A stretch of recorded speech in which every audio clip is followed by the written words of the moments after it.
Unacademy लाया है Resolve 2022. Conquer your goals this year. Get 22% off on your Unacademy subscription between January 1 to January 3. Subscribe now. The link is given in the description of this video.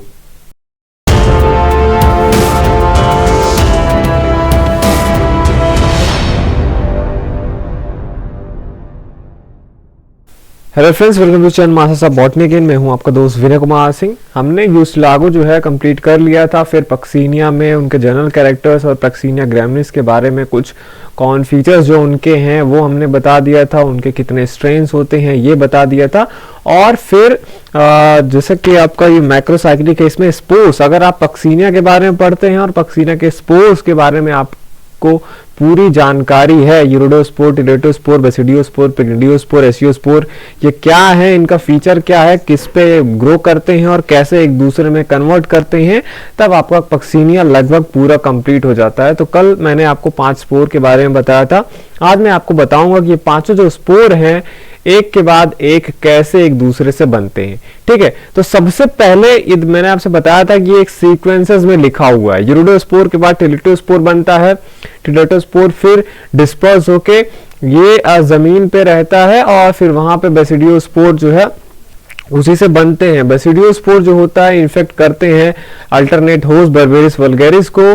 फिर उसमें जो है उसके mycelium जो है पिग्निडियोस्पोर बनाता है अपर सरफेस पे, और पिग्निडियोस्पोर बनते ही रहते हैं कि वहां पे वो होगा, आप देखेंगे अभी स्पर्मेटाइजेशन होता है।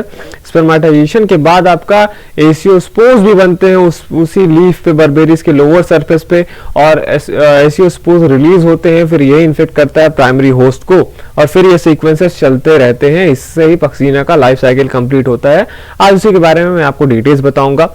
अब मान लीजिए एसियोस्पोर जो है बर्बेरिस वल्गैरिस से जो हुआ यहां से डिस्पर्स हुआ। ठीक, ये अल्टरनेट होस्ट है। यहां से ये जाएगा वीट प्लांट पे, वीट प्लांट ट्रिटिकम एस्टिवम, इस पे ये जाता है इसके लीफ सरफेस पे और उसको अपना जर्म ट्यूब वगैरह बनाएगा, माइसीलियम बनाएगा। ठीक, और ऐसे ही एक एसियोस्पोर जो होगा मान लीजिए प्लस स्ट्रेन का होगा, और जब दूसरे स्ट्रेन का माइनस स्ट्रेन का एसियोस्पोर का भी माइसीलियम उसी होस्ट पे, क्योंकि जब एक लीफ रहता है मान लीजिए या होस्ट को, ऐसा नहीं है कि एक ही टाइप का स्ट्रेन का वो उसको इन्फेक्ट करें। अलग अलग स्ट्रेन के एसियोस्पोर ही होगा, कोई प्लस स्ट्रेन का होगा, कोई माइनस स्ट्रेन का होगा, सभी उस पर जर्मिनेट करते रहते हैं। और जब दो अलग अलग आपके उसके मिलते हैं क्या बोलते हैं माइसीलियम, तो वो फ्यूज करते हैं एक दूसरे से। ठीक है, वीट पे ये सारा चीजें हो रही है। और कोई आपसे पूछे कि वीट को कौन सा स्पोर इन्फेक्ट करता है, तो आप बोलेंगे एसियोस्पोर इन्फेक्ट करता है। ठीक, अब ये इन्फेक्ट करके डाइकैरियोटिक माइसीलियम बनाता है। डाइकैरियोटिक माइसीलियम मैंने आपसे बोला किससे बनता है, by fusion of 2 hypha from different strain of growing ascospore. ठीक, अब ये आपका डाइकैरियोटिक माइसीलियम हो गया। एसियोस्पोर के अंदर क्या था, एक हैप्लॉइड न्यूक्लियस था, पर यहाँ पे दो हैप्लॉइड न्यूक्लियस हो गए। एक सेल के अंदर दो न्यूक्लियाई रहेगा, इसी को डाइकैरियोटिक माइसीलियम बोलते हैं। अब ये जो डाइकैरियोटिक माइसीलियम है, इनके जो टिप्स हैं ये जो है क्या करते हैं, बाइन्यूक्लिएट यूरोडोस्पोर इन्हीं के टिप पे डेवलप होता है सर्टेन एज के बाद।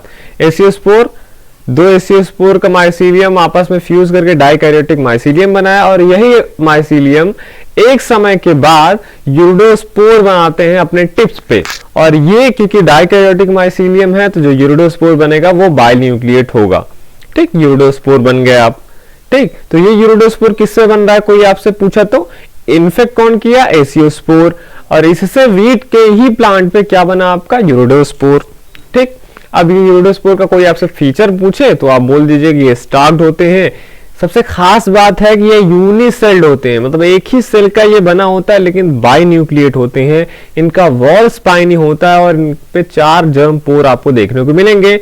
और एक खास बात ये है कि ये वीट प्लांट को री इन्फेक्ट करते हैं, मतलब यूरोडोस्पोर उससे रिलीज होते हैं, वीट के सरफेस से डिस्पर्स होंगे, फिर से वीट पे गिरेंगे, फिर से ग्रो करेंगे, ऐसा बार बार चलते रहता है। फिर एक सर्टेन स्टेज के बाद यही जो होता है माइसीलियम, जो यूरोडोस्पोर बना रहा होता है डाइकैरियोटिक, ये स्टार्ट कर देता है प्रोड्यूस करना टिल्यूटोस्पोर।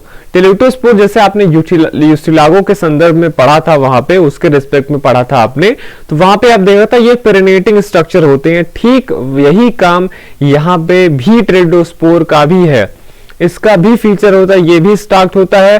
पर क्या इसको अलग बनाता है यूडोस्पोर से कि ये यूनिसेल्ड नहीं, ये बाइसेल्ड होता है, स्पिंडल शेप्ड होता है। इसका वॉल लेकिन स्मूथ होता है, यहाँ पे 2 जर्म पोर्स पाए जाते हैं और ये वीड प्लांट को फिर से इन्फेक्ट नहीं कर सकते हैं। दैट मीन्स ये अब नेक्स्ट पे आगे जाएगा, क्योंकि आपने ऊपर यहाँ पे जो रो में देखा था यूडोस्पोर बना, आइसियोस्पोर इससे आएगा वीड प्लांट पे, यहाँ पे यूरोडोस्पोर बनाएगा डाइकैरियोटिक माइसीलियम, फिर कुछ सर्टेन एज के बाद टेलिटोस्पोर बनाएगा। और दोनों में अंतर क्या है, एक यूनिसेल्ड है, एक बाइसेल्ड है, दोनों बाइन्यूक्लिएट है, एक का वॉल स्पाइनी होता है, एक का वॉल स्मूथ होता है, और एक पे 4 जर्म पोर्स होते हैं, एक पे 2 जर्म पोर होते हैं। ये भी डिस्टिंग्विशिंग फीचर है, ये आप याद रखेंगे। अब जो टेलिटोस्पोर निकला यहां से, ठीक है, ट्रिटिकम एस्टिवम के प्लांट से, वीट के प्लांट से, ये क्या होगा, मैच्योर जो टेलिटोस्पोर होगा ये फिर धीरे से उनके जो 2 न्यूक्लियाई होते हैं, बाइन्यूक्लिएट स्ट्रक्चर होते हैं, दोनों न्यूक्लियाई आपस में फ्यूज कर जाते हैं और वो रेस्टिंग स्पोर की तरीके से काम करता है। क्यों? कि जब वीट की कटाई वटाई हो जाएगी तब नेक्स्ट सीजन आने तक, वीट का अगले फेवरेबल सीजन आने तक ये जो है जर्मिनेट नहीं करेंगे, और जब अगला सीजन आता है फिर से वीट का, तो ये जो होता है आपके टेलिटोस्पोर ये जर्मिनेट करेंगे, लेकिन इनको जर्मिनेट करने के लिए होस्ट का रिक्वायरमेंट नहीं होता है। ये जमीन पे ही कहीं पे रहेंगे, वहीं पे ग्रो कर जाएंगे। और फिर क्या होता है, जर्म ट्यूब इससे निकलता है, टेलिटोस्पोर से जर्म ट्यूब छोटा सा निकलेगा, फिर वो प्रोमाइसीलियम बनाता है। ठीक है, देखिए जर्म ट्यूब फॉर्म्स प्रोमाइसीलियम, जिसे हम इपीबैसिडियम भी बोलते हैं। अब जब ये टेलिटोस्पोर एक्चुअली टेलिटोस्पोर का जो डिप्लॉयड न्यूक्लियस था, ये पहले जो जर्म ट्यूब था अब वो कन्वर्ट हो गया प्रोमाइसीलियम में, और यही जो डिप्लॉयड न्यूक्लियाई है टेलिटोस्पोर का, ये प्रोमाइसीलियम के अंदर चला जाता है, ठीक, उसमें चला जाएगा और वहां पे मियोसिस हो जाएगी। मियोसिस के बाद एक सेल कितने सेल न्यूक्लियाई बनाते हैं, एक न्यूक्लियाई 4 न्यूक्लियाई बना देते हैं। और फिर उसके बाद जो प्रोमाइसीलियम था उसका सेप्टेशन हो जाएगा, चारों न्यूक्लियाई अलग अलग 4 सेल स्ट्रक्चर बना लेंगे और चारों सेल पे बढ़ करके 4 बेसिडियोस्पोर बन जाएंगे, 2 प्लस स्ट्रेन के, 2 माइनस स्ट्रेन के। अब ये जो बढ़ करके स्ट्रक्चर निकलेगा, ये दोनों के बीच में कनेक्शन रहता है जिसको हम स्टिग्माटा बोलते हैं। ठीक, अब ये जो बेसिडियोस्पोर बना आपका, ये भी केवल और केवल बर्बेरिस वल्गैरिस प्लांट पे ही ग्रो करेंगे। दैट मींस ट्रिटिकम एस्टिवम को इन्फेक्ट करने वाला कौन सा स्पोर है पक्सीनिया का, कोई आपसे पूछे तो आप बोलेंगे एसियोस्पोर। और जो यूरिडोस्पोर है ये भी वीट प्लांट को ही री इन्फेक्ट कर सकता है। 2 चीज हो गई, टेलिटोस्पोर जो होता है, जो बनता है, वो होस्ट रिक्वायर उसके लिए नहीं होता है, वो अपने आप वहीं पे कहीं जहां पे भी ग्रो करेगा किसी भी सबसेटम पे वो बेसिडियोस्पोर बना देगा। लेकिन जो बेसिडियोस्पोर बना 4, वो केवल और केवल बर्बेरिस वल्गैरिस को ही इन्फेक्ट कर सकता है, वीट को नहीं इन्फेक्ट कर सकता है, और जो इन्फेक्ट नहीं कर सकेंगे वो डिजेनरेट हो जाएंगे। ठीक, अब लेकिन एक खास बात और है, जो बेसिडियोस्पोर होंगे वो क्योंकि हैप्लॉइड है, तो वो अगर बर्बेरी प्लांट पे गए तो वो क्या बनाएंगे, जर्मिनेट करके मोनोकैरियोटिक माइसीलियम। मैंने आपसे बताया था डाइकैरियोटिक माइसीलियम होता है, मोनोकैरियोटिक माइसीलियम होता है।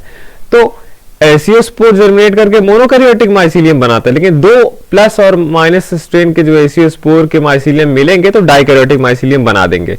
ठीक, ऐसे बेसिडियोस्पोर मोनोकैरियोटिक माइसीलियम बनाएगा बर्बेरी लीफ पे। अब ये जो मोनोकैरियोटिक माइसीलियम होता है बर्बेरी के लीफ पे, ये बर्बेरिस जो है, बर्बेरिस वल्गैरिस है जिसको बर्बेरी भी बोलते हैं कॉमनली, उस पे ये इसका माइसीलियम लीफ के अपर सरफेस पे स्पर्मेगोनिया बनाता है, या जिसे पिक्निडियम बोलते हैं। पिक्निडियम में क्या होता है, स्पर्मेटिया बनता है जिसे हम पिक्निडियोस्पोर बोलते हैं। ये देखिए बेसिडियोस्पोर था, यहाँ पे क्या लिखा है, अल्टरनेट होस्ट पे पहला स्पोर क्या बना, पिक्निडियोस्पोर। तो वही पिक्निडियम में पिक्निडियोस्पोर बनता है और फ्लेक्सस हाइफा बोलते हैं, जिसे रिसेप्टिव हाइफा भी बोलते हैं। तो पिक्निडियम में स्पर्मेटिया बनता है या पिक्निडियोस्पोर, जो मेल आप कह लीजिए मेल की तरीके से बिहेव करता है, फ्लेक्सस हाइपी या रिसेप्टिव हाइपी जो कि फीमेल की तरीके से बिहेव करता है। अब बर्बेरिस के ही लीफ पे जो ये पिक्निडियम है, इसमें स्पर्मेटिया और फ्लेक्सस हाइफी दोनों हैं, पर अलग अलग पिक्नीडियम के प्लस स्ट्रेन वाला पिक्नीडियम का स्पर्मेटिया माइनस स्ट्रेन के फ्लेक्सस हाइपी पे जाके फ्यूज करेगा। ऐसा ही प्लस स्ट्रेन का जो फ्लेक्सस हाइपी है उस पे माइनस वाला स्पर्मेटिया आके फ्यूज करेगा।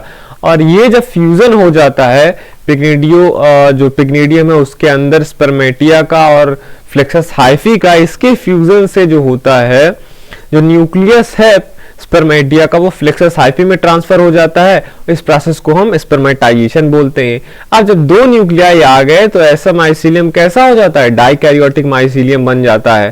ठीक, डाइकैरियोटिक माइसीलियम बन गया। फिर से अब ये जो डाइकैरियोटिक माइसीलियम बना, ये उसी प्लांट पे, बर्बेरिस के प्लांट पे लोअर सरफेस पे एसिडियम बनाता है, जिसके अंदर वही मतलब अब क्या है, डाइकैरियोटिक माइसीलियम है, एसिडियम बनाने लगते हैं। एसिडियम का मतलब ऐसे ही उसी पे आपके लीजिए कुछ जैसे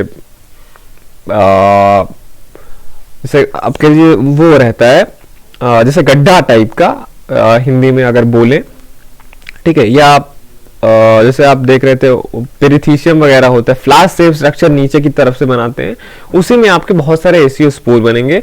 अब फिर से हम एसियोस्पोर पे पहुंच गए। अब क्योंकि एसियोस्पोर क्या होगा, डाइकैरियोटिक होगा, मतलब बाइन्यूक्लिएट स्ट्रक्चर होगा। तो एसियोस्पोर फिर से जो है यहाँ पे आ गए पहले वाले पे, ये फिर से वीट को इन्फेक्ट करने लगेगा।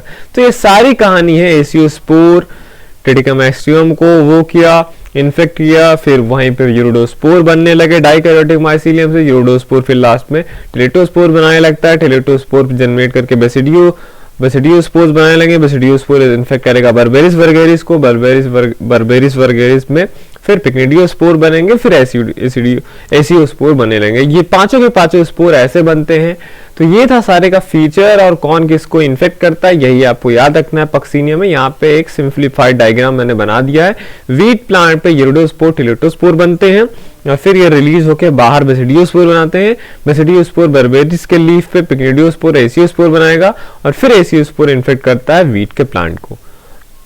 और एक चीज आप याद रखिएगा कि अगर इंडिया में कोई पूछे पक्सीनिया का या जो रस्ट है, सिरल रस्ट का किसने काफी स्टडी किया है, तो केसी मेहता बहुत पॉपुलर है उनके लिए। और जैसा कि मैंने आपसे बताया था कि पक्सीनिया के 3 स्पीशीज रिपोर्टेड है इंडिया में। पक्सीनिया ग्रैमिनिस जो ब्लैक रस्ट या स्टेम रस्ट कॉज करता है वीट पे, इसका अल्टरनेट होस्ट बर्बेरिस वर्गेरिस है जो आप पढ़ रहे थे। और ऐसे ही पी स्ट्रीफॉर्मिस होता है जिसका नाम पी ग्लूमेरम है, ये येलो रस्ट या स्ट्राइप रस्ट कॉज करता है और इसका अल्टरनेट होस्ट क्या है, थैलिक्ट्रम फ्लेवम है, रेननकुलेसी फैमिली का। ऐसे एक पक्सीनिया का स्पीशीज है पक्सीनिया रिकॉन्डिटा जिसका नाम पक्सीनिया त्रिटिसाई भी है, ये ब्राउन रस्ट और लीफ रस्ट कॉज करता है और इसका अल्टरनेट होस्ट क्या है, म्यूलेनबर्जिया ह्यूबिलाई है। तो ये था सारी चीजें पक्सीनिया के बारे में। होप कि आपको सारी चीजें समझ में आई होंगी। स्पोर पक्सीनिया के क्या ये डिजीज कॉज करता है और अदर जो पक्सीनिया के स्पीशीज है वो क्या डिजीज कॉज करते हैं, इसके सारे स्पोर्स जो हैं, कौन किसको इन्फेक्ट करता है, उनका फीचर क्या है, यही सब सारी चीजें थी जो आपको याद रखना है। तो होप कि आपको सारी चीजें अच्छे से समझ में आया होगा, आपने नोट कर लिया होगा। ये आप जो नोट्स है मेरे टेलीग्राम चैनल से डाउनलोड कर सकते हैं। देखते रहिए masters of botany and thank you for watching this video. अगर आप प्रिपेयर कर रहे हैं बनारस हिंदू यूनिवर्सिटी के एमएससी बॉटनी एंट्रेंस एग्जाम के लिए, तो प्रीवियस 13 इयर्स के क्वेश्चन पेपर का सोल्यूशन विद एक्सप्लेनेशन, ये बुक आपको बहुत हेल्पफुल होगा। इस वीडियो के डिस्क्रिप्शन में आपको इसका लिंक मिल जाएगा, आप वहां से परचेज कर सकते हैं। और साथ ही साथ अगर आप बहुत सारे MCQ सॉल्व करना चाहते हैं, अप्रॉक्स 10,000 सारे एल्गी, फंजाई, ब्रायोटेडो, जिम्नो, एंजियो, साइटोलॉजी, बायोकेमिस्ट्री सारे, तो ये बुक आपके लिए बहुत अच्छा है। इसका भी लिंक आपको इस वीडियो के डिस्क्रिप्शन में मिल जाएगा। दोनों बुक आप परचेज कर सकते हैं।